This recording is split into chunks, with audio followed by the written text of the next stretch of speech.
आज हम मानव स्वभाव के एक बहुत ही बुनियादी लेकिन जबरदस्त नियम को समझने की कोशिश करेंगे। ये नियम है अपने इमोशनल साइड पर काबू पाना, जो अक्सर हमारी तर्कसंगत या लॉजिकल सोच पर हावी हो जाता है। ये बात कही थी महान रशियन राइटर फ्योदोर दोस्तोयेव्स्की ने। और ये लाइन है ना, हमारे अंदर की लड़ाई को एकदम सही तरीके से बयां करती है। एक तरफ हमारा समझदार मन होता है और दूसरी तरफ एक कह सकते हैं एक इम्पल्सिव इमोशनल दूसरा इंसान जो अचानक से हम पे कब्जा कर लेता है। क्या कभी ऐसा महसूस हुआ है, वो पल जब लगता है कि हमारे काम कोई और ही कंट्रोल कर रहा है, जब हम कुछ ऐसा कर जाते हैं जो बिल्कुल बेवकूफ़ी भरा या इलॉजिकल लगता है और बाद में सिर्फ पछतावा हाथ लगता है और हम सोचते हैं ये मैंने क्या कर दिया, क्या ये सच में मैं ही था? और बस यहीं से शुरू होती है हमारी आज की बात, जो एक बहुत बड़े भ्रम को तोड़ती है। और वो भ्रम है लॉजिक का, यानी तर्क का। देखिए, हम सब खुद को बहुत लॉजिकल मानते हैं, है ना? हमें लगता है कि हम अपने दिमाग का इस्तेमाल सोच समझकर तर्क के साथ करते हैं।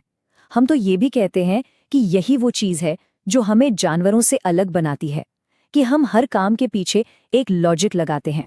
लेकिन सच्चाई इससे बहुत अलग है, और सच कहूं तो थोड़ी चौंकाने वाली भी। अगर हम इंसान के विकास की कहानी को देखें ना, तो एक ऐसी हकीकत सामने आती है जो इस विश्वास की नींव हिला देती है। ये नंबर देखिए, 99.88%। इसका हिसाब बहुत सीधा है।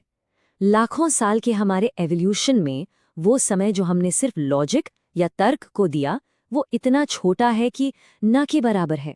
इसका मतलब ये हुआ कि हमारा दिमाग बाय डिफ़ॉल्ट इमोशनल है। और हाँ, ये सिर्फ कुछ लोगों की बात नहीं हो रही है, ये हम सब पर लागू होता है। दुनिया के सबसे महान थिंकर्स, लीडर्स और इन्वेंटर्स, सब के लिए ये सच है। हमारा इमोशनल साइड हमेशा हर पल एक्टिव रहता है। तो सवाल उठता है कि भाई ऐसा है क्यों? इस आंकड़े के पीछे का कारण क्या है? इसे समझने के लिए हमें टाइम में काफी पीछे चलना होगा। ये टाइमलाइन देखिए, ये साफ दिखाती है कि हमारे दिमाग का इमोशनल सेंटर, जिसे अमिगडाला कहते हैं, उसको हमारे नए लॉजिकल दिमाग पर कितनी बड़ी बढ़त हासिल है। इमोशंस तो लाखों सालों से हमारे सर्वाइवल का हिस्सा रहे हैं, जबकि ये जो एडवांस्ड लॉजिक और फिलॉसफी है, ये तो बहुत हाल की बातें हैं। जरा सोचिए, आज से 20,000 साल पहले का कोई जंगल, हर तरफ खतरा ही खतरा। उस वक्त बैठकर सोचने या एनालाइज करने का टाइम कहाँ था?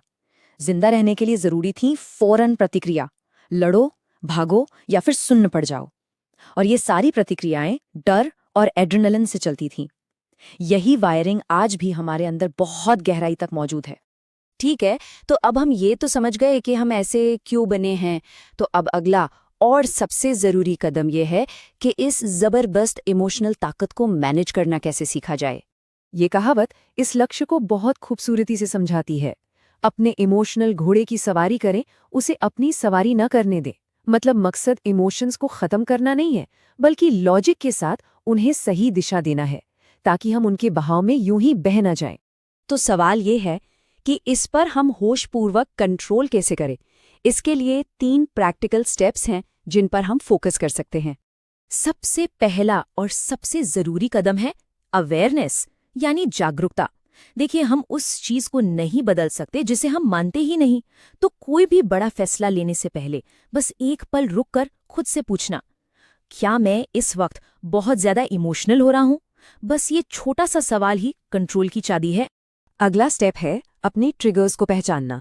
मतलब उन चीजों को जानना जो हमारे अंदर तेज इमोशनल रिएक्शन पैदा करती हैं। ये बचपन का कोई ट्रॉमा हो सकता है, अचानक मिला कोई बड़ा फायदा या नुकसान हो सकता है, बढ़ता हुआ प्रेशर हो सकता है, या फिर लोगों का असर।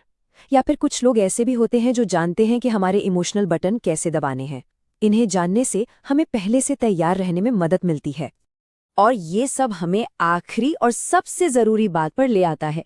यहाँ मकसद इमोशंस को दबाना नहीं है, बल्कि हमारे इमोशनल और लॉजिकल दोनों हिस्सों को मिलाकर एक शक्तिशाली तालमेल बनाना है।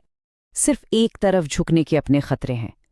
अगर कोई सिर्फ इमोशंस के आधार पर चलता है तो वो बिना सोचे समझे काम करेगा, गलत फैसले लेगा और दूसरों के हाथों मैनिपुलेट भी हो सकता है। वहीं दूसरी तरफ अगर कोई सिर्फ लॉजिक पर चलता है तो उसमें मोटिवेशन की कमी होगी और वो दूसरों से दिल से नहीं जुड़ पाएगा। असली कामयाबी तो तब मिलती है जब एक गहरा इमोशनल क्यों एक साफ लॉजिकल कैसे के साथ जुड़ जाता है। दुनिया की सबसे बड़ी उपलब्धियां हमेशा इन दोनों के मेल से ही पैदा हुई हैं। इमोशन मकसद देता है और लॉजिक उस मकसद तक पहुंचने का रास्ता बनाता है। तो आखिर में ये सवाल अपने आप से पूछने वाला है कि क्या कोई अपने इमोशनल घोड़े की सवारी कर रहा है या वो घोड़ा उस इंसान की सवारी कर रहा है। इस पर सोचना ही मानव स्वभाव के इस नियम को अपनी जिंदगी में लागू करने का पहला कदम है।